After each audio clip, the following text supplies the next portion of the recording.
You're listening to Filmmakers Drinking Bourbon.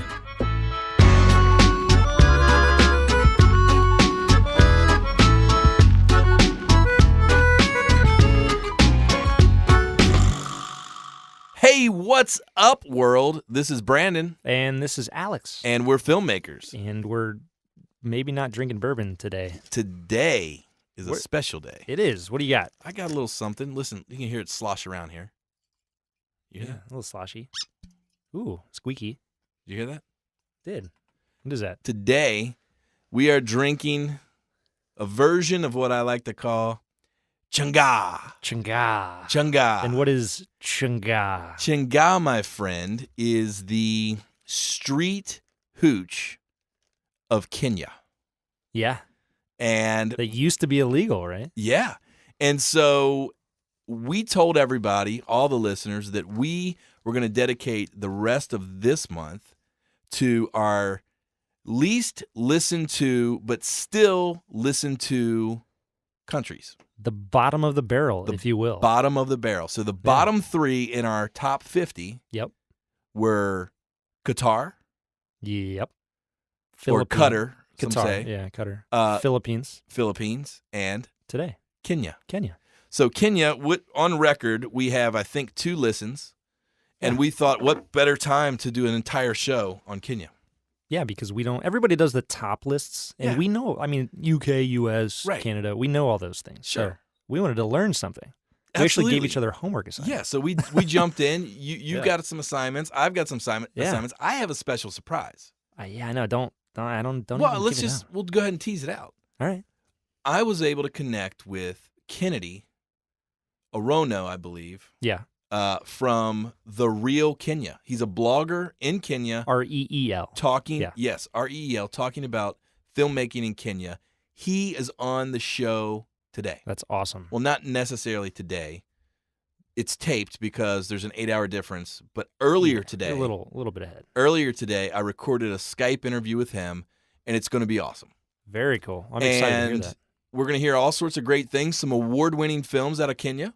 There's been a lot done there that you may not know about. Some people you may not know about that are born there. And then after that, we're going to segue over to some award-winning films here in the States. We're going to talk about award season. Coming up on all the big ones. It's going to be a great show. I'm excited. But before then, we got to drink some Changa. Pour that up. So as I'm pouring it up, why don't you explain to people what this stuff is? Yeah. So traditional Changa, like he was saying, Changa in Kenya is a kind of a hooch moonshine mixture. And when it was illegal, people used to add stuff to it, like lighter fluid, jet fuel, battery acid, embalming fluid. And some people died, and some people went blind. So they legalized it, and they put restrictions on it, and made it, you could sell it in stores, basically. Yeah, it's probably not too different than good old Kentucky moonshine. Exactly. But it was just basically a mixture of fermented grains. So the major difference being that instead of fresh, clean limestone filtered water, theirs potentially had sewage. Raw sewage, Which adds to the flavor. Exactly. Just a little character of Kenya for you. So anyway, ours, to this month, is bottom of the barrel. Brandon, you found the bottoms of our barrels. By bottom of the barrel, we're talking about savoring the beauty at the bottom of the barrel. Not that it's no. It's just unwanted. That there's only a little bit there. There's only a little there. Yeah, we're not saying take it as a negative. Not derogatory at all. No, Just making sure the listeners know that. Yeah, no, they should know that. Anyway, I decided to make a little Changa today. And you found the bottoms of our barrels. I did. Right. So here at Studio B at Sound Images, we have a de facto liquor cabinet. Basically, we stole a cabinet from Sound Images, and that's where we store all of our liquor. Yeah. And that's where we store our new liquor when it comes in from bourbon brands. Yep. And after a show, that's where we put the old bottles. And a lot of times they only have half a pour left. Yeah, because we go through it. So what I did was I mixed up 4 or 5 different bourbons. You remember what you put in there? Let's just not. I don't want to. Okay. I don't want to talk about that. All right. Because you're not going to taste it anyway. There's a couple that are nice bourbons at top of the food chain as far as cost, price, all that sort of stuff. They offset the lower end. Yeah. Then there's some that are at the bottom that are more quick turn bourbons. Potentially a plastic bottle. Yeah, plastic bottle bourbons. And I mixed them all in. Threw in a couple dashes of bitters. Some embalming fluid. Threw in a little jet fuel. Yeah. And so anyway, this is not going to be quite as good as the bottled old-fashioned from Watershed, and not quite as potent as traditional Chang'e. but it's somewhere in between. Somewhere in between. So cheers, buddy, to a Anyway, great cheers. show. I'm excited. All right, here we go. All Kenya. right. To How's Kenya. How's it taste? Let's try it. It's not bad. Not bad at all, actually. Man. I might have something here. I think, might start brewing this up and selling it out of the Ooh. trunk of my car. Kentucky Chang'e. Kentucky Chang'e. Yep. Unbelievable. I think, like you said, the higher end offsets the low end. So. Yeah, this is just great stuff. But Anyway, we got in an the spirit, exciting episode. in the spirit of Chang'e. Yes. So Kenya, we find, is a beautiful place. Gorgeous. But let's set the scene for the listeners, Alex. And Yeah. and you were the one that said, "Hey, I'll tackle the history side of things." Let's set the scene. What is this mysterious country we call Kenya? Kenya. Close your eyes, if you will, and imagine a savanna. I think it goes, "Hi, Kenya." Anyway, it's got a population of 45 million right now. That's Nice. a boring fact. But really, okay, so the name, Kenya. Why don't we start with the name? Yeah. What's it mean? What's in a name? What's in a name? It comes from their mountain, Mount Kenya. Nice. But it used to be called Mount Kirinyaga. But the British settlers that came couldn't pronounce it properly, so they called it Kenya. The Brits. Pretty boring, Us right? the white people ruined everything. Yeah, so I mean, it's pretty diverse as far as like cultures and races and stuff. So it was originally settled by the Portuguese. Huh. Yeah, and they ruled it for about 200 years. Them and the Spaniards, man, they did everything. They were everywhere. They were everywhere. It was actually Vasco da Gama. Really? Yeah. So Nice. he found it. He set up these like coastal towns and ruled the place for about 200 years until they kicked him out. Okay, so just Not him. He wasn't alive Sure, for 200 years. but for people who don't know the Yeah. country that well, you've got the continent of Africa. Are we on the east or west side? East side. Yeah. Okay, so we're on the east side, Yep. and it does touch the coast. Yeah, absolutely. Wow, so they got oceans and, Yeah, and but beautiful it's beaches. really close to the Middle East, basically. So that's why you have this Arabian influence. The Portuguese, and then you're eventually settled by the British. Arabian Nights. Exactly. That's what I was thinking. So anyway, settlers from Portugal, Arabia, Roman Empire, India, and Greece. So lots of different influences. All right, so Crazy. there's an influx of people. Everyone's fighting Yes. over who's going to take this. Yeah. At what point This is do in the we? 1400s. At by what the way. point Yeah. do we? What's the first major shift of power? Is the Portuguese. So they were the major settlers in Okay. 1498. And And by settlers, we mean they invaded the land. basically, well, not really. I mean, there were natives, right? Yeah, and so they contacted the ruler of Malindi, which is Sure. a coastal town. It's actually on our list of filming locations. But contacted this dude. They kind of set up this coastal trade agreement rulership deal. Sure. And then they kind of took over. Yeah, but I mean, there's like, because like the Maasai are like a nomadic people in Kenya, right? Exactly. So yeah. there was clearly native. Well, Kenyans. yeah. Well, the first people to actually settle Kenya were from other African nations. Right. Right. So it was just this beautiful, barren area. That Continent. was, yeah. Well, no, Kenya's not a continent. It's Well, a I country. mean, yeah. Yeah. So anyway, all these other people from various places in Africa traveled to Kenya, and then it was taken over by Europeans. Yeah. Like every other place in the world. Right. All right. So the British come in 1884 Okay. because of this thing called the Berlin Conference, which divvied up African nations to competing European Yeah. countries. Crazy, Damn it. right? So British got Kenya basically and set up the Imperial British East Africa Company. All right. Really, and so they set up a protectorate. So- and it was okay for a while. So I it mean- was, things were, Yeah, slavery Yeah. and racial discrimination. horrible and, things. So let's fast forward to when does Kenya become Kenya? When does it get its independence? So 1920s, All right. protests start happening. People Yeah. start saying, "Hey, this is kind of bullcrap. This is Yeah. our country. Yeah. We want this back." And in 1944, they formed the Kenya African Union. Nice. Okay. 1952, the British dude, the governor of the state of Kenya, basically declared a state of emergency. And in 1957, the African people, Kenyan people, elected African leaders to their legislature, basically. Okay. So is that at which point they were declared independent? Independent. Yeah, they are now the country of Kenya. So it's a pretty young country. Yeah. 1950s, right? I mean, Yeah. that's Exactly. like in the heyday of bebop and Miles Davis and Coltrane and Yeah. wow. I mean, 1952, Sir Evelyn Baring was the governor from Britain, British governor. That's interesting. Pretty crazy, right? All right, so You would never know that. they get their independence. Yeah.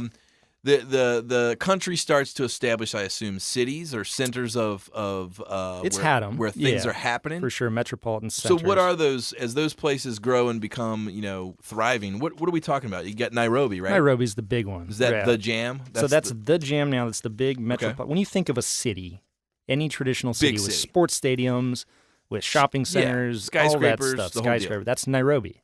So there's about 3 million people there right now. But what makes Nairobi unique? Is there something about it that no other city really has? What is that? That's funny that you bring that up because Kenya's known, not Kenya, but Africa's known for their wild animals. Sure, right? they've got all Right? the cool animals. Yeah, and Nairobi is actually the only city in the world that hosts a national park, national reserve.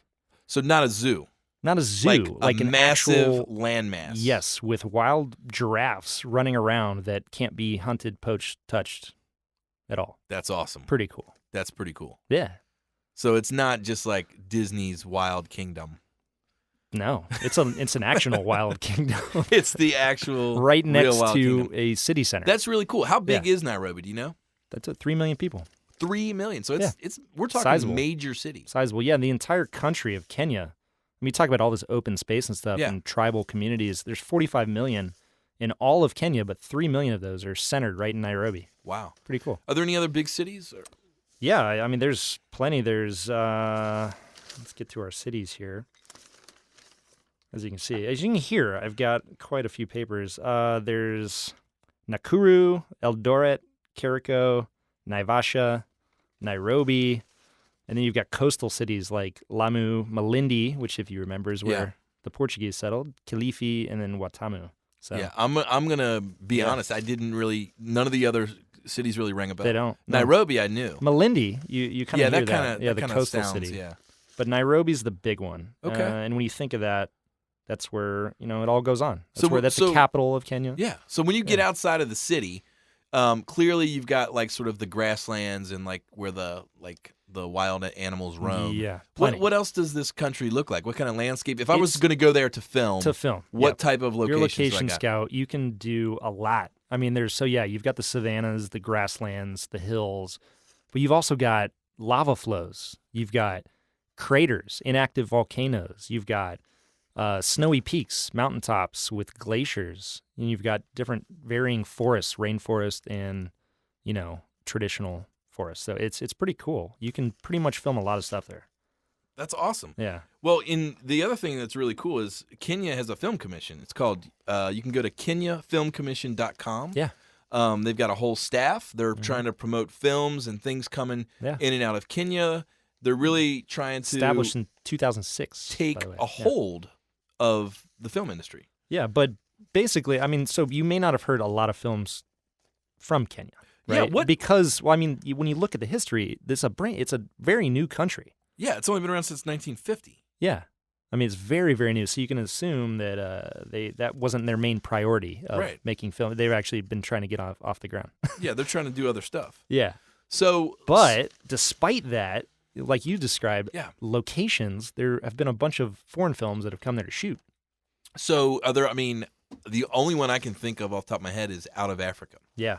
With, That's a classic Redford, Robert Meryl Redford, Streep, yeah. directed by Sidney Pollack. Yeah. I mean, so that's kind of like a big major one. Clearly that was there. Yeah. What are some other things? Give us a rundown of some films, actors, actresses. What Sure. are we looking at? So, in terms of full films shot in Kenya, very, very few. Out of Africa, I think maybe is the only one, which I think actually had portions filmed in other countries as well. But Tomb Raider, The Cradle of Life, so Angelina Jolie, you know that one, right? Yeah, 2003. Yeah, so that film portions there. Let's see, a film called Cry Freedom, Denzel Washington, 1987. Denzel just got the Sidney Poitier, the the Pollock. What he got Oh, yeah? something? He got the I don't remember. at the Golden Globes. He got the big Oh, I award didn't for watch being it. like the best guy. Ah, nice. For Yeah. a like history of excellence in film or something. Yeah. Yeah. So anyway, only portions of Cry Freedom were shot in Kenya, and they were shot on the beach scenes. Okay. Born to Be Wild, it's a 40-minute documentary, 2011, narrated by Morgan Freeman, was shot there. Yeah, you can't go wrong with a nature doc. Yeah, it in part talks about the conservation of animals and Kenyan elephants in particular. Did you mention the Constant Gardener? Constant Gardener, I was just going to get there. It's 2005 with Rafe Fiennes and Rachel Weisz. Yeah, that was shot there. Yeah. Portions of that were shot there. And then also you had Survivor. So 2001, I think they Like said the sequel to the third season The was TV shot. show. Yes. So As in, gaming. this you is know, your last. What do they call that? The final. What do you get when you put the fire out? you're fired. No, they put a fire the thing, and they're like, you are now. A Trump comes out and says You you're must fired. now. You must now leave the island or something like that. You must now battle. I don't know. I don't know. Whatever. Either way, Survivor was shot there, Huh. and that was kind of cool. That's cool. But yeah, that's really it as far as like movies. So what you're saying? I mean, there's opportunities there. Oh, ridiculous. Now, the thing that I couldn't really see too much of, and might be why not as many films shoot there, they don't seem to have a massive infrastructure for film. No. Not a lot of sound stages, not a ton of crew, experienced crew, gear, etc. Yeah. There's some issues there. Well, the Film Commission was only founded less than 10 years ago. Yeah, so they're just getting up and running. Yeah. But, I mean, I'm sure they're going to start bringing in more and potentially creating films of their own, which I'm sure your guest will talk about. Yeah. Right? But what about actors and actresses? Right? I'm sure you know one name. Lupita. Lupita Nyong'o, right? She's so pretty. What's funny, yes, she's Kenyan, but she was born in Mexico. Huh. Right? Didn't know that. Didn't know that. Yeah, but she went back, was raised in Kenya, and she starred in 12 Years a Slave, Force Awakens, and The Jungle Book. Huh. Another dude is Kieran Shaw. He's 4 foot 1 inch tall. Little guy. Little guy. Yeah, he's a great actor, though. He's been in Raiders of the Lost Ark, Return of the Jedi, Nice. Harry Potter. I think he played a goblin. Sweet. Chronicles of Narnia, The Hobbit, and Force Awakens. So anytime that there's room for a smaller actor, he's there. He's one of the call. He's like the first call. He's very well thought of. Then great. there are a few other people, but really what I found, which is kind of interesting, is not an actor at all. Casting director, Susan Figgis. I think I'm pronouncing that correctly. She's got over 100 credits as casting director, including Harry Potter, Charlie and the Chocolate Factory, Sleepy Hollow, Alice in Wonderland, and the new Pirates of the Caribbean. Wow. So, pretty cool. Yeah, she's English Right. now, but she was born in Kenya. That's cool. Yeah. Well, Pretty sweet. One of the things that we'll find in the interview I had with Kennedy was this idea that in Kenya they don't have a star culture, a star-obsessed culture. They don't look to their stars. So when I brought up Lupita, it was interesting what he says. So stick around for that interview. I'm excited to hear what he says. Do you like that? A little teaser? Ooh. A little in-show teaser. Interesting. Here's something I'll throw out. About. So if you want to film there, if you're listening to the show and you're like, man, I want to film in Kenya. Yeah, I've got a short. Yeah. Let's shoot it in Kenya. I wonder when the best time to film would be. Like, should I go during the wintertime or the summertime? Isn't it always summer? Well, so yeah, our winter now is kind of their summer, which the highs are in 78, 80. Yeah. Our summer is their winter when the lows are only like 50s, mid 50s. So it's awesome. Pretty temperate. Yeah, pretty good all year round. The only time you're getting snow is Up in the mountains. Up in Mount the Kenya. mountains. Mount Yeah. Kirinyaga, if you will. yeah. Let's keep it real. So Yeah. But so it does rain a lot. I will say that. yeah, do they have like monsoon type? At Seasons, times or- it can be really heavy, but it depends on where you go. In Nairobi, it's not that bad. Sure. I think you'll get 8 inches in their heaviest month. Now I think I read. Am I correct? In Kenya, and I'm not sure what region. Don't they have the migration of the wildebeest? Yeah. And so in that migration, it's funny you know that. I won't even say how many actually migrate, but over 250,000 die in the migration every year. That's crazy. That's just deaths. It's like 50 million wildebeest or something. Maybe the most impactful movie scene of my young life came in the form of the wildebeest migration. In The Lion King. Lion King. Yeah. Simba. Simba, man, he loses Mufasa. Yeah, Dad. That was an intense scene. Yeah, I get teary-eyed just thinking Intense about scene, man. it. Yeah. Now, especially as a father, like that's I know. But he died for his son, man. He was there. He like He bam, did. he kept him safe. He did. It's Scar. I hate that guy. What a guy. Great villain. That's funny. Anyway. Speaking of villains, though, just Yeah. to tease later in the show, we're going to be breaking down Hateful Eight and the Revenant. Yes. And one of the best villains of all time. not too different than Scar Yes. is Tom Hardy's character, Fitzgerald. Fantastic. Wow. We can't get into that right No, now. we're not. Go ahead. We're not. That's coming in. Anyway, I think that might be. You have any questions? Anything you want to know about Kenya? Because I can tell you. Is there anything Believe me, I'm is an there expert anything now. that popped out that was kind of like an outlier? Like, wow, that's really like I expected the wildlife and giraffes, but I did not expect blank. I think the only thing I didn't really expect was how young of a country Kenya is. I mean, honestly. Yeah, that is interesting. It was really, really odd. And but no. isn't our main man Barack Obama's got some Kenyan roots, right? I think so. Yeah. He's born there, right? No, stop it. Stop it. Do not Trumpify this show. I'm kidding. Anyway, we love all political stances on this show. We do. Love our sitting president. Yeah. So anyway, here's something that I did I already talk about the whiskeys of Kenya? You didn't, but go ahead. So Yeah. we're drinking Changa, but Well, we're drinking modified it's our Changa. Changa. It's FDB Changa. Yeah. But in FTBC. addition to the hooch Changa that's drunk all over the country in Kenya, Yeah. they do make whiskey. There's a couple. They do right? make There's whiskey. two main ones. I was not able to get a hold of a distributor here locally to get a hold of it, but they have one called Bond 7, Yeah. and then another one called Hunter's Choice. Exactly. So I think It's whiskey.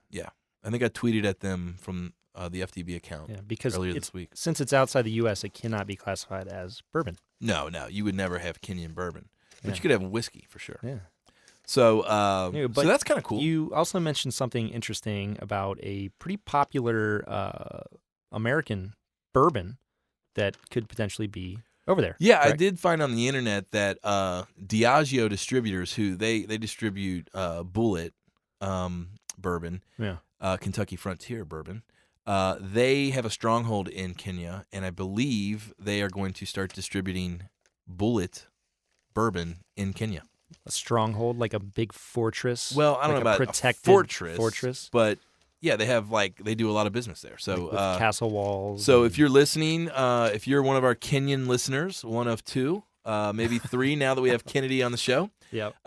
try to get a hold of the Kentucky Bullet. It's really good bourbon, and I think you'll like it. Exactly. Frontier whiskey. Yeah. And but who knows? By the time people hear the show, a week, 2 weeks from now, we could have hundreds of listeners. You never know. We'll see what the metrics Yeah. tell us. I'm excited to continue learning more about Kenya. Yeah. What I want to hear is your dude. Oh man. Because so we know Yeah. now about the history, like why Yep. Kenya's so interesting, the diversity of influences from other countries, how it got to here, Yeah. and it just started producing films. I want to hear what's going on now. Yeah, well, I had an opportunity. I did my research as well and was looking around and found a couple things. One, well, some of them I hint on with my interview, so I'll let the interview do the talking and we'll kind of pick up anything that's not in there. But basically, I found there's a blog called The Real Kenya, REEL. Kenya, and it's a guy who's like, hey, I love film, I love Kenya, I'm going to advocate for my country and the filmmaking that's happening here, and so he's blogging about it, and so he's got great posts on there, and it's a great resource for all things Kenya and filmmaking. His name is Kennedy Amaro. Nice. And you can follow him on Twitter at, I believe, at Kenomoro, Kenomoro. Filmmaker, hashtag Team Kenya. Nice. Let's see if we can get the hashtag Team Kenya to trend a little better. Let's do it. Yeah. All right. So all of our listeners, make sure you put out a tweet. Hey, listening to @FDB Podcast episode Team Kenya. Let's see what happens. So I reached out to him and said, hey, could you hook up for an interview? And because of an 8-hour time difference, he couldn't make it into the studio. Yeah, or even call in. Or even patch in. But he was available for Skype. After a certain hour, I don't think he could get online. So I was able to Skype with him earlier today. And I had a great interview. So you want to hear it? I want to hear it. All right, awesome. So we'll get Dave to throw it to the interview, and let's see what he has to say. So, Kennedy, we're doing a whole show about Kenya filmmakers. Wow. That's great. So the thing that I want to know is, tell me a little bit from about who you are. What is this film blog that you run, and why does it matter that Kenya is making films? I am a writer for The Real Kenya. It's a film criticism blog. But it's so difficult here since you want to criticize films that people can see, but we don't have a culture of a theatrical release for our films. So it's so difficult to find a Kenyan film where you can write and people can go watch, because you can write about a film and then people start asking you, so where can I watch that? Where can I watch that? And they can't find it. So you find that we release about 2 films a year theatrically in Kenya. And then the rest of the year, you have to really look for something to write. Yeah, so it's really important because I'm trying to connect filmmakers and viewers, and try to just to bridge the communication there, so viewers can know that there's this film around and filmmakers can get feedback about their films. That's why it's important for me to keep blogging about it. That's great. Now, when I did some initial research, one of the things that really popped out was what's called the Riverwood Film District, or the film movement, where it's kind of like Kenya's version of maybe Bollywood or Nollywood. Talk about the Riverwood films. Okay, the Riverwood film came about as some filmmakers in a street called River Road in Nairobi. They started making films more like by trial and error, because there were no formal film schools about 30 years ago. So they just took a camera and started shooting very cheap films in vernacular languages and stuff like that. So over time it grew really big, very big. But for the elite Kenyans, the ones who say they have gone to school, they don't want to associate with themselves with the Riverwood. Even the elite filmmakers who've been to film school, they don't want to associate with Riverwood, because they are seen as low class and very cheap productions and very low quality. So it's bigger than they make more money than the elite filmmakers, but the filmmakers don't want to associate with the Riverwood. Right, yeah. But as anything you do in life where you practice, you'll end up getting better. So it seems like the movement of filmmakers in the Riverwood scene is only going to get better, correct? Yeah, it's going to get better because now we have film schools. We didn't have film schools before until 7 years ago. And still, since the introduction of that, things have been improving a lot, because now, before that, for the Riverwood, only old people used to make films, like over 40. Right. Like they've been doing it for so long. It was unheard of to see a young person making a film. But now, since there are film schools, young people are in. And since they are trending and stuff like that, they are making good stuff. Now we are winning awards. As far as being able to make films, so Nairobi is a big, thriving city, correct? Yeah. So what kind of access do people have to cameras and gear? Is it affordable? Is it accessible? Talk a little bit about the tools of filmmaking.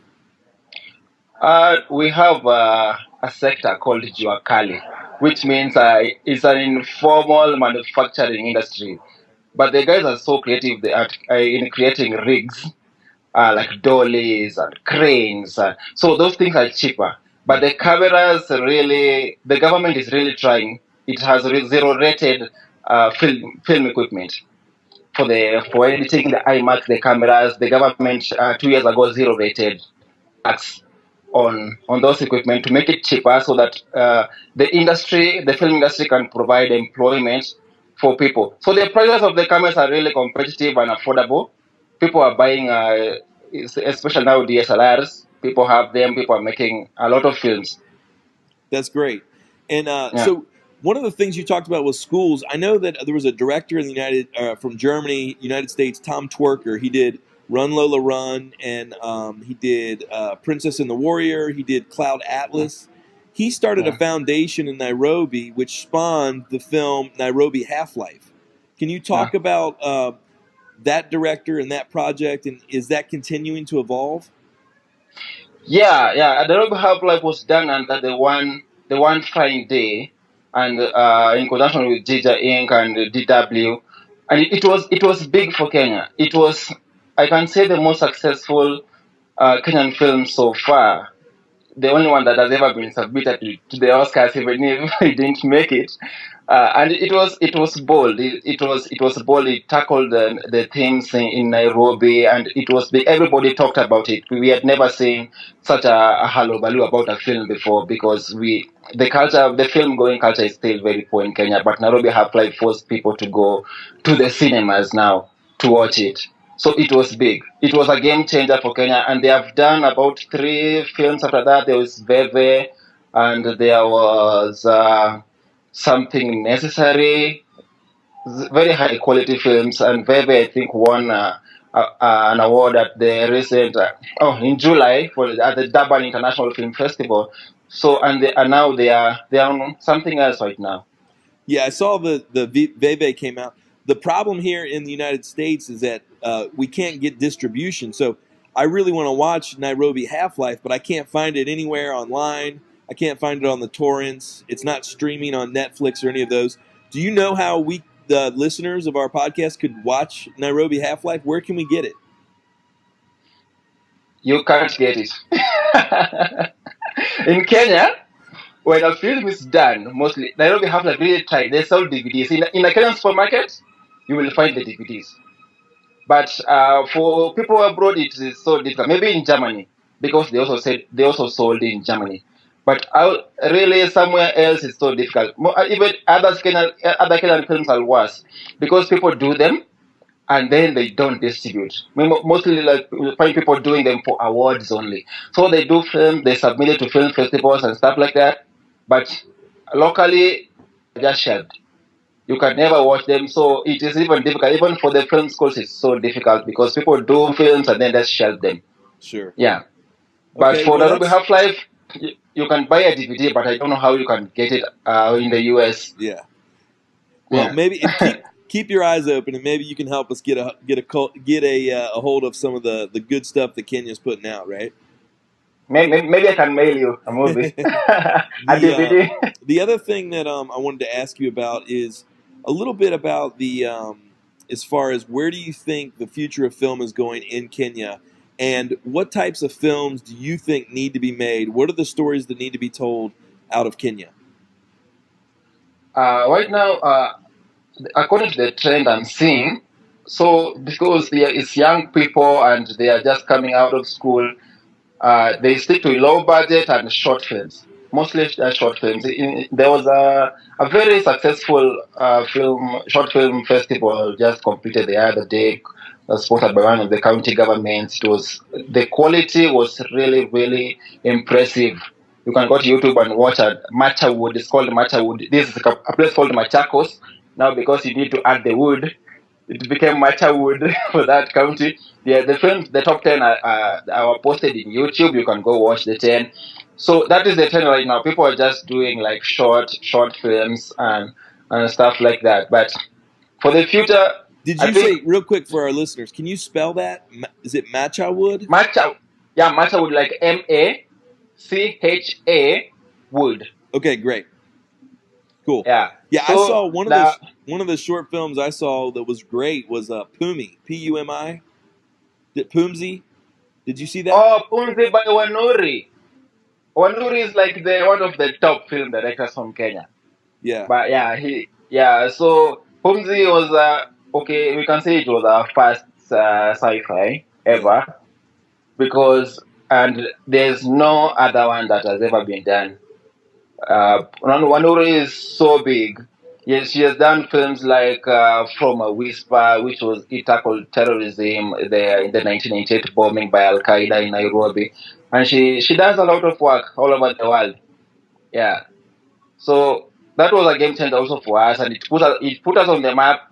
And Wanuri, she likes to say, she wants to motivate young people to come up, but she can't find enough brave filmmakers in Kenya because of the politics involved sometimes. Like for example, when she was doing From a Whisper, she had to have like armed bodyguards because she was threatened. And recently, when she was doing a TV series about like State House is like the Kenyan White House. Yeah. When she was doing that series, like they were forbidden to mention the name of politicians or stuff. They had to hide so many things that it just didn't look realistic because the audience, the media was like comparing each character to a certain politician,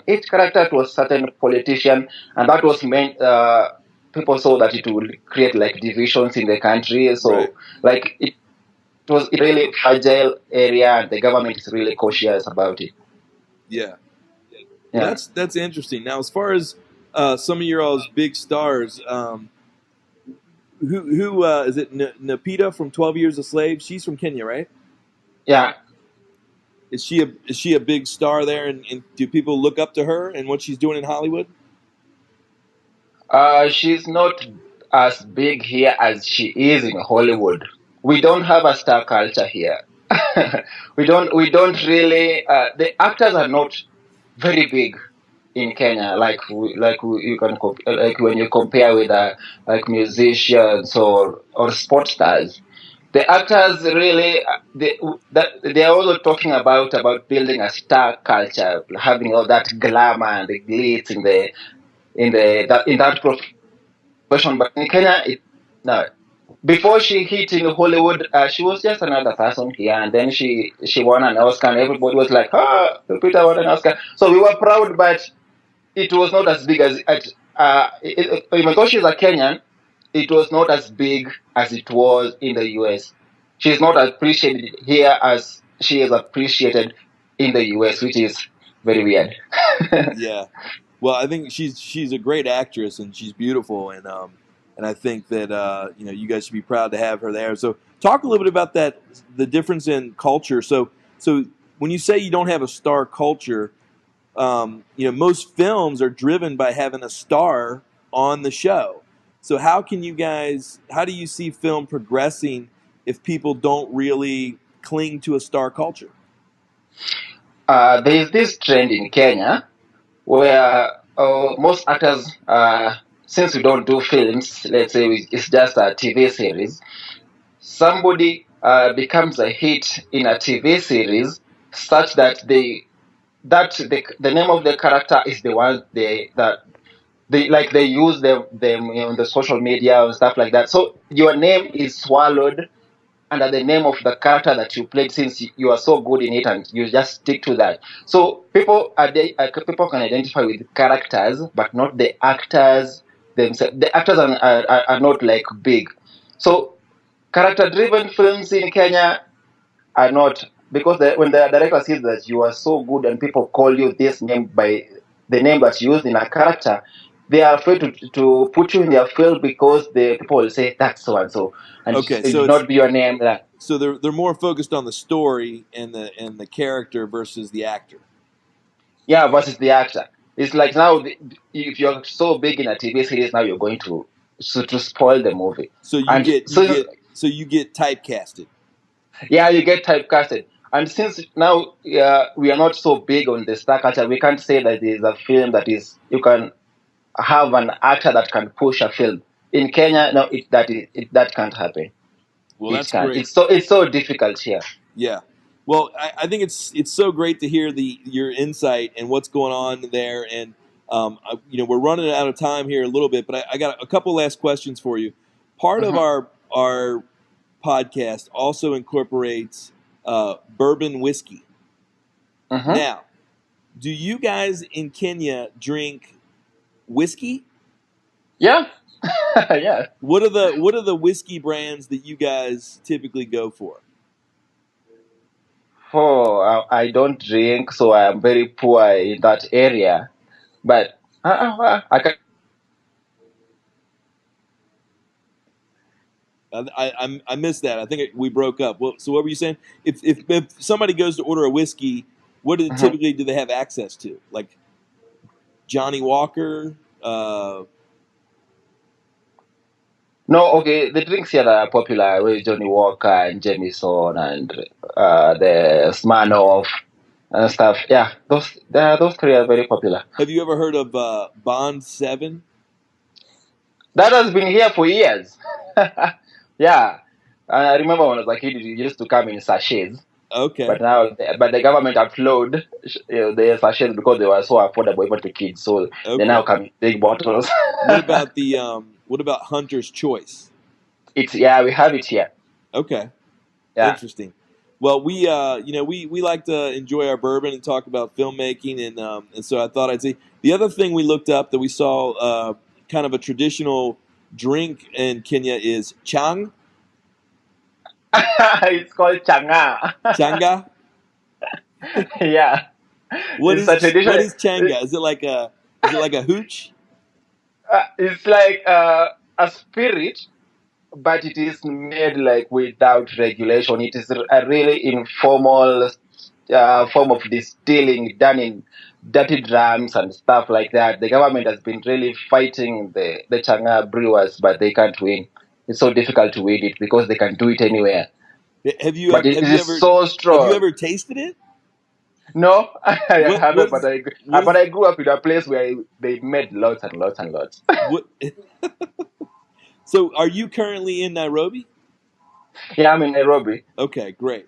Well, I'll tell you what, man. You have been great, Kennedy. We really appreciate it. We're going to follow your blog. Are you on Twitter? Yeah, at Ken Omoro. Okay. I'm going to make sure I get your handle. Send me a message here. Shoot me an email with your info. We'll get it posted. We're going to get you some more readers on your blog. We want to connect the world to Kenya, and we appreciate everybody there who's checked out the podcast. And we'd love for you to be able to share the Filmmakers Drinking Bourbon podcast with the whole country of Kenya, the city of Nairobi. And who knows, man? I think this is going to be a beautiful thing to see how filmmakers in Kenya develop over the coming years. Pleasure was all mine. Thank you so much. Cheers, man. Cheers. Dude. What'd you think? I can't believe you got a hold of him, and then he was able to spill all the beans. He's such a cool really dude, cool. man. He was like pushing for film in Kenya. Yeah, we did a video chat, so I got to see him and kind of meet him. And yeah, nice guy. Seems guy. Like a great guy. Young guy, nice guy. I mean, he's super active on Twitter. He's got like over 1,000 followers. He's an active community member. Very cool. And he had some great insight, I think. One of the things that I find really interesting is what he had to say about the Riverwood district. This sort of emerging Nollywood, Bollywood situation going on in Kenya. Exactly. And so just like he said in the interview, essentially it just kind of happened, right? And access to DSLRs and cameras and that sort of thing, and people wanted to start telling their stories.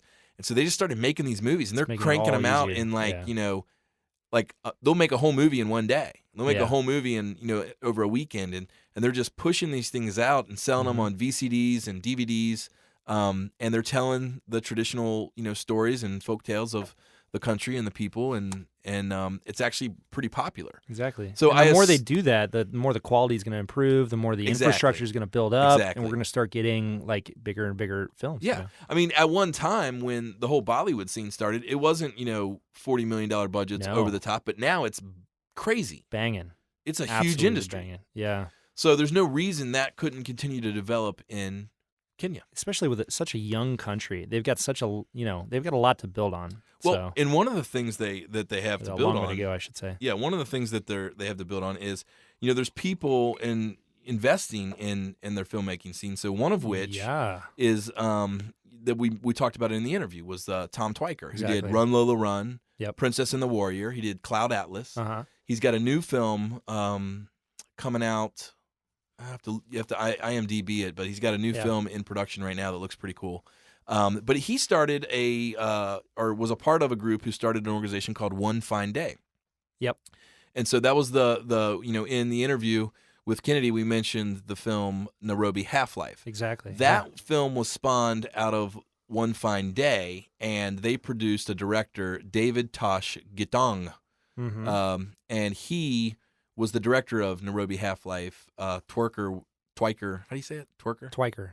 Yep. Twiker was he was the supervising director, and that gave him a lot of acclaim. That was actually, I think, nominated by the Academy for Best Foreign Film, or I think it won. I think it did win. Yeah. So that was huge for them, and because of that, they're continuing to pump out films. So the next film, I think, out of One Fine Day is called Vive, Veve, by director Simon Mukali, Mukali. So these are, emerging directors that are now being given opportunities in film schools and organizations who are investing in what's going on there. There was a short film that got a lot of accolades, won some festivals. It was called Pumzi, Pumzi. It means breath. And the director is a female director. Her name is Wanura Kaua, Wanurikaiu. And I was actually excited. I went and found it. It's on Vimeo. It's about 22 minutes long, and it's Kenya's first sci-fi film. Really? Yeah, and it's actually How's that? It's actually pretty well done. It's not. I mean, you can tell some stuff's green screen or whatever, but it's not. It's actually pretty good. And it's it's like kind of a Minority Report sort of thing. It's like the world's out of water. She's living underground with this, sort of dystopian society that's like rather advanced, but they're not allowed to leave underground because if they go up, it's too dangerous because, the world is dead sort of thing. Yep. It's worth watching. So check it out. It's called Pumzi, and it's from an emerging director out of Kenya. Interesting. Is it in the English language? Is it subtitled? It is English. Yeah. Okay. Interesting. Yep. It's all basically like she doesn't actually talk. It's like her thoughts, so it's a voiceover. So it's really cool. That sounds really cool. Yeah. Then, if you're wanting to see Nairobi Half-Life, you're going to have one to find. Yeah, you're going to have to dig deep on the internet, which I did, and I could not find it even on a torrent. Not that I advocate such things, but it's like trying to get a hold of Changa. Like it's tough. Yeah. So the distribution right now with a lot of these films coming out of Kenya are not the best, but hopefully we'll see it pop up on Netflix or whatnot. It got great awards.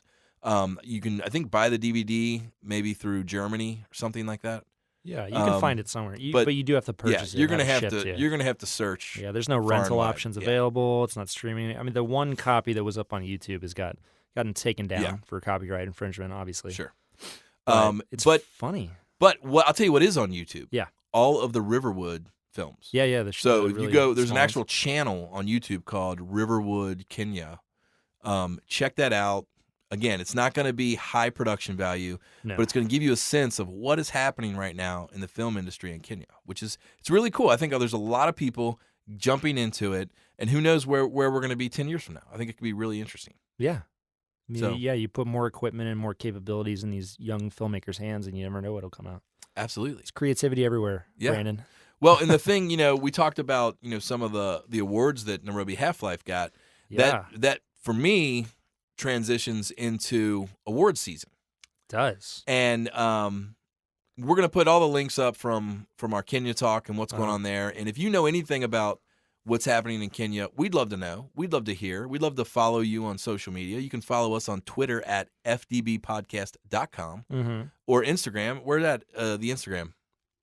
Instagram is FDB Podcast. Oh, it's at FDB Podcast. Exactly. Yeah. There you go. It's pretty simple. One thing before we moved on that I did want to bring up is that the DP on Nairobi Half-Life, his name is Christian Almsberger, really prolific camera assistant here in the United States or on huge films such as Grand Budapest Hotel, Cloud Atlas. Yeah, another Tom Twiker film. Exactly. Maybe that's the connection. Unknown with Liam Neeson, Ninja Assassin, like all these big films. And then he goes over to Kenya and, goes over with Tom, I'm sure, and is more of a supervising DP for there. I mean, I think there are 5 total guys in the cinematographer section there. So it's pretty cool. But anyway, This is great stuff. It's interesting. I'm interested in it. So I love hearing about other countries. By the way, the film I was referencing with Twiker, which, by the way, he was filming, he did a couple episodes of Since 8. A couple of those episodes were shot in Kenya. Yeah. And then he's working on a film right now, due out in 2016, called A Hologram for the King. Ooh. which looks pretty interesting. A failed American businessman looks to recoup his losses by traveling to Saudi Arabia and selling his idea to a wealthy monarch. Nice. Yeah. So that's kind of cool. I've always liked him. I loved Run Lola Run. It was a foundational film for me. Yeah. Very cool. So anyway, a lot going on in Kenya. Cheers to our Kenyans. Cheers to the filmmakers. Cheers to Chang'an. Yep, absolutely. Let's take another sip for our friends. Love to see what comes next, guys. All right. And hopefully Kentucky soon, Chang'an. hopefully soon enough, we'll see a lot more Kenyan filmmakers in the award season. Yes. But for now, this award season is all about one film, from what I can tell, my friend, and I saw it last night. Yep. And what'd you think? And The what was it? Revenant. The Revenant. Wow. Piece of crap, right? So It's fantastic. let's go ahead and Yeah. mention it won Best Picture at the Globes, Yep. Golden Globes. Yep. It won Best Best Director Director. at the Golden Globes. Yep. And it won And Best it won Best Actor in Leo at the Golden Globes. DiCaprio. So I had to go because you went a couple nights ago. Did. So I literally went last night knowing we had the show. Yeah. Well, you told me you were going, and I Yeah. texted you. I said, "Let me know as soon as you're done. Oh my I want your gosh. immediate response and Do you reactions." got it? What did I, say? do, dude. It's What was my initial here. Let response? me pull it up on the. We won't even make this stuff. We're going to give you the real, Yeah. true life of Alex and Brandon's friendship. Exactly. So let me pull it up on You my. thought we just got together for a podcast. Come on, people. Here we go. Put on my good on iPhone 6s, Yeah. manufactured by Apple. Here we go. There you go, Apple. if Feel you wanna free to give pay us some money, Apple. Here you go. So the first thing you said was, "Wow, my mind is blown." That is a true story. Yep. And then I can't say what you said next because it gives a few things away. I can't say that. Yeah. Can't say that. Tom Hardy, Oscar. Yep. Uh, Yeah, these score, are all cinematography, director, Leo. Yeah. Yeah, This is my text stream. yeah. It's stream of thought. It's open Yeah. mind. So this film is Yeah. beautiful. The whole thing was filmed in Chile. No, Major it's parts film- of it. No, the last section. So here's some interesting stuff on the film. It was filmed in script order. So start to finish, they wanted to get the actual transformation of these characters through the lens, The journey. Yeah, as they got cold and wrinkled and weathered and beat down and all that crap, they wanted the audience to feel that. So, and I think it worked. But most of it was filmed in Alberta. Okay. Yeah, up in Canada. So, North. British Columbia. Yeah. Our Canadian listeners. There are actually Canada's our second largest listenership. Yeah. To the They make United some States. great films as well.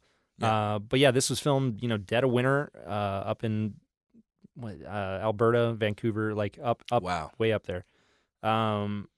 Yeah, and it comes across on screen. But then the ending portion, since the spring was coming, the snows were melting, they needed to find an alternate location for the end Right. sequence, and they went down to the end of like Chile, Argentina area. And I think we can Filmed talk down there. about that section without giving it away. It's not really Yeah. plot sensitive. No, we just can't. At give some away point, there's a few things that happen. At some Yeah. point, there's an avalanche. Yes, and this is one thing that we brought up. So there's an avalanche in the film, which I assumed nowadays was completely CG.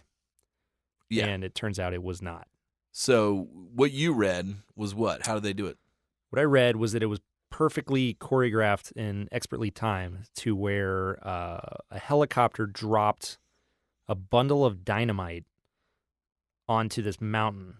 And when Leo hears the sound, he turns, looks up towards the avalanche. The camera turns with him to capture this great image, this great vista. And he reacts to it like in real time. So it's pretty Yeah. crazy. But he had to turn at the right moment, and It they was had a to drop it at the right practical- moment. Yeah, Avalanche. they created an avalanche. Let that simmer in your minds, filmmakers. Yeah, yeah. I mean, it's when Awesome. you watch it, you're like, oh yeah, that's easy. It's CG. Yeah. But no, it's real. So let's just talk a little bit about a couple attributes. Huge film. Well, I think very, that's a huge theme is that Yeah. it's real. It's all real. Yeah. Very big landscapes. The whole thing is basically filmed exterior, Mm-hmm. and the whole thing is basically one giant landscape with figures in the foreground. Yeah.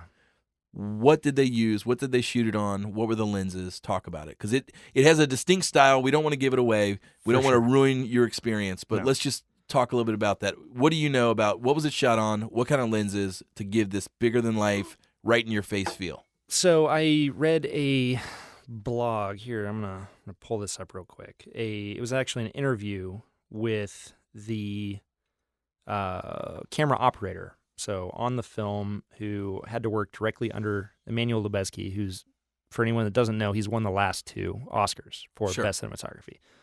And the operator, P. Scott Sakamoto from the Society of Camera Operators, goes through this whole, in this interview, talks about all the equipment and everything and working under Chivo and what it was like. So they used a combination of the Alexa XT, the Alexa M, which is a separate head and body. Small. So nowadays we would use the Alexa Mini, but that wasn't available back then. So the Alexa XT, the Alexa M, and the new Alexa 65, which is a large format 6K sensor. You know, you have to use digital, medium format lenses. So it's all shot digitally. They actually toyed around with the idea of shooting it on film, and they started shooting it on film. But they realized it didn't have the sensitivity. There was the grain, which when you read interviews with Lubezki, he talks about how the grain gets in between the audience and the image, and it feels like a barrier. So he wanted this clean, like you were looking through a window watching this happen, which I think it comes across. Yeah. Right. So anyway, they shot on digital Alexa, and they used super wide lenses. So the equivalent for the Alexa 65, and then also for the other 2 systems, between 12 millimeter and 21 millimeter. Yeah. Super, super wide. Unbelievable. Yeah. And there's some shots in the forest that even like feel a little, I don't want to say GoPro, but got a little bow, a little fisheye. Yeah. Well, when you're not dramatically, but it's pretty noticeable. but it's also, but I think it doesn't hurt. Like it's kind of, it makes it more of this ominous place of like despair. And that's one thing that Sakamoto was saying, was that with the wider lenses, the motion is accentuated greatly. So they had to do these really slow panning from, you know, perfectly composed portrait of Leo in a vista to up to the sky to this flock of birds or whatever, and then down to a ravine or another perfectly composed image. But they had to do it slow. And with those lenses, like, there's a lot of tights in this movie, maybe even extreme close-ups in this movie. They had to be right up on them, right? Like that camera is in your face. And this is not giving anything away because it's in the trailers and stuff, but there are moments when it's so close that the actor's breath is fogging up the lens. Yes. You are in the moment. And they did that for a very specific reason, for immersion, you know, but they're right there. You're on a 12 mil, like shooting a vista, and then you cram Leonardo's face in the right side. A foot away from his face? If that. I mean, his breast's fogging it up. It's like crazy. Inches, you know? So yes, there's a lot of distortion with the close-ups of the actors, but it's beautiful. Yeah. You know? Yeah, it's definitely a film that you get immersed in. I would highly recommend, if you're going to go, this is not a date night film. This is not a film where you go and drink your soda and your popcorn and it's, you know, sort of this poppy culture. No. That's for the birds. That's why you go see stupid films like Deadpool. So that you get the one-liner, hey, which I'm Deadpool, look at my face, blah, blah, blah, blah. One-liner. That's horrible. Do that another day. When you go to watch The Revenant, please respect the craft. Do not talk. Walk in silence, be solemn, order your beverage of choice. Don't even get snacks. Yeah, we don't want crunching we don't want that during the movie. Sit down and prepare yourself for a thing of beauty. When you talk about film as art, like this is as close as you get. I don't know. Yeah, this is awesome. It's beautiful. I mean, it's got attributes of like this, you know, relics of like the Seventh Samurai. It's bigger than life in a lot of ways. There's dream sequences. There's all sorts of stuff, but just the realism that comes across and the perfectly choreographed, really long takes. You know, were 5, 6, 7 minutes of just this swooping, swishing, following camera as you're in battles or you're trekking through wilderness or you're, you know, fighting a bear, whatever they're doing in the movie, you're right there. It's pretty amazing. Yeah. So if this thing, and like I was talking to you last night, so the Oscar, you know, for cinematography or any award for cinematography, the art of cinematography, using the camera and the image in perfect combination with the story, you know, to bring the audience into that world. It's not, hey, look at me, this is flashy, whatever. It's how can I best utilize the visuals to help the story along? Yeah. And this is like the epitome of that. You know? Yeah. Natural light. We're not, let's put It a was backlight awesome. here. Yeah. Like I say, I mean, we're talking about this because it's awesome. Yeah. And so if you haven't seen it, you got to see it. Highly recommended. It's going to win Best Picture, no doubt about it. Yeah. There will be a whole episode where I rant if it doesn't get Best Picture. Dude, yeah. It's really good. And there's been a lot of good films this year. There like have. ones I've loved. Well, speaking of that. Love Straight Outta Compton. Love Sicario. Yep. Loved, you know. And this may be a good transition here because it's in the same vein, Yeah. but also extremely different. Not same vein, you know, the execution-wise, but elements of the story in terms of winter, old-timey, Tarantino. boom, Tarantino. Yeah, The Hateful Eight. Hateful Eight. You're right. It's in a lot of ways it's the same film.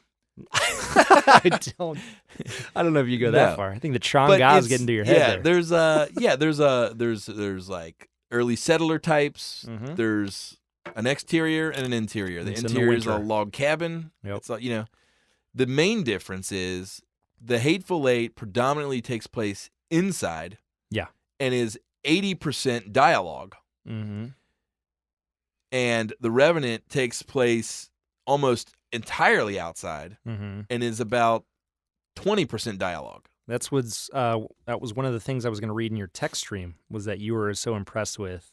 You said Hateful Eight, Revenant, whatever you were comparing. You said completely different films. Show, don't tell. Yeah. You Yeah, know? The Revenant was a see don't say film, and Tarantino is always the opposite. Yeah. He's a say Talk, don't talk. see. Yep. Um, But two master craftsmen. I mean, in very different areas. So writing of The Hateful Eight is brilliant. I mean, some of the best dialogue out there, in my opinion. Yeah. If you want to invest 6 hours of your life in an amazing experience, Mhm. go see The Hateful Eight and The Revenant back to back. Back to back. Can you imagine? Make sure that you have like a bedpan or something underneath your chair because your bladder will pop. Yeah. Oh man. Yeah. I mean, they're both basically 3 hours long, Yeah. each one, but they're worth it. But yeah, Definitely. Hateful Eight, so completely different. Kind of comic-y, action-packed, very violent. All takes place in a cabin. Some big names. It's good though. It is. It's really good. It's That's super another good. one that's up for best cinematography is Robert Richardson for Hateful Eight. Yeah. Well, and you know what I think too, that I mean there's not going to be enough time to really to tackle down the Oscar nominations. Maybe we'll do No. that next week.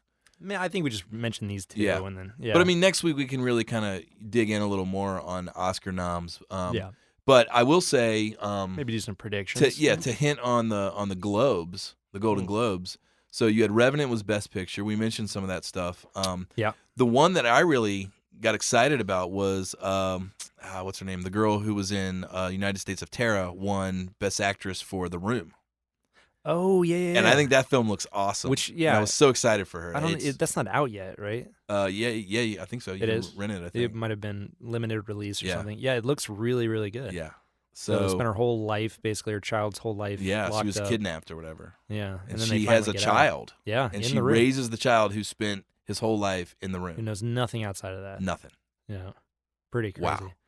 Wow. Yeah, I want to see that really bad. Of There's course, some other ones, Carol. though. Yeah, Of course, Carol, which was filmed here in Cincinnati, and a Yes. major player to bring that film here is going to be on the podcast the first week in February. Yeah, Kristen Kristen Irwin from the Film Commission. from here. the Film Commission. yeah, so that'll be cool. We can talk to her about yeah, that. she can really ramp up on Carol and let us know about that experience, and Yeah. maybe even give us a little teaser about what's to come. The next film coming to town. For sure. I mean, that could be a huge boost. Just the fact that it's nominated, it's a huge something that the crew that worked on it here should be very, very proud of. Very proud. That the visual aspect of the film Yeah. is so highly regarded. And that's one thing that I'd like to do a whole episode on Yeah. with crew is I don't think they get a lot of credit. These guys The technicians. are busting their butts. Yeah. They're the ones who you couldn't make this film without. No. And Yeah. very little do they get the credit deserved and or the perks or the hospitality that they should get. Very little, which is, I'm going to go back to the Revenant here for a second, which is why you have such you had such turnover on that movie. If Yeah. you don't know the stories, there were a lot of crew Not members only that turnover, but there was some turmoil, right? turmoil. I mean, just people that couldn't deal with the elements or didn't feel the need to go to such extremes for the artistic vision that ended up being fired or left or to play devil's advocate, Yeah. they felt like they were being taken advantage of in the workplace. maybe. And Yeah, and I guess. I don't know. and so therefore It's- maybe the union spoke up, or some people said, "Hey, Yeah. you got to treat us fairly." But Alejandro at the Golden Globes mentioned it was a tough shoot, and he said something that I'll never forget. Say it. Pain is temporary. Films are forever. Exactly. So, I And don't know. In the end, I mean, yes. So there's two sides to it. Yeah, this is a job. You're in this to make a living and hopefully be safe along the way. But also, it's an art form, and so yes, people go to extremes to really make something special. Yeah. But sometimes people forget that, and they just look at the dollar amount or Spreadsheets. whatever spreadsheets and facts and figures, and they kind of forget. Yeah. So anyway, films like this are there to remind us that cool things are possible. We just have to sacrifice a little bit. Yeah, man. Yeah. Anyway, hey, one last thing before we wrap it up. One more similarity and difference between Revenant and Hateful Eight. Both large format camera systems, True. and I'm sure everybody's heard the stories of Hateful Eight filmed on 70mm film and Right. all that stuff. All I can say for the film versus digital debate is, like you said, go Yeah. watch them back to back and tell me which one's going to win. Yeah, I mean, to me, there's no doubt about it. The cinematography, the look, the overall feeling, hands down, in my opinion, The Revenant takes the cake. Yeah. But again, I mean, different visions, different Yeah. stories, it's when you look at the Hateful Eight, it's gorgeous. It's a whole different style though. It's hard backlight. It's the typical Robert Richardson, Tarantino deal.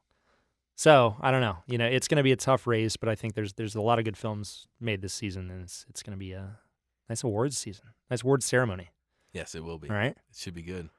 So, and we'll be bringing it all to you right here from FDBpodcast.com, at FDB Podcast on Twitter, and at FDB Podcast on Instagram. On Instagram. So follow us, link to us. Yep. We'd love for you to go out to iTunes and give us a 5-star rating. We are Review. 2 ratings away from being 5 stars.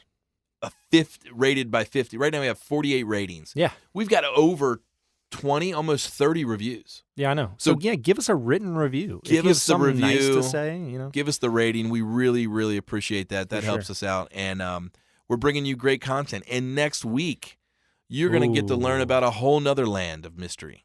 Yeah. We've already talked about it. The Philippines. Yep. Yeah.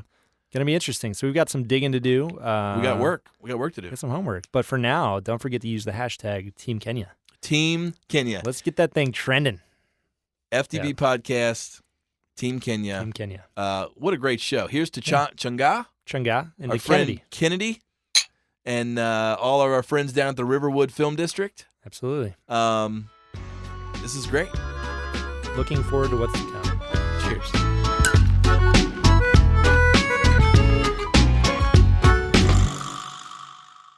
This podcast was recorded live at Sound Images Studio.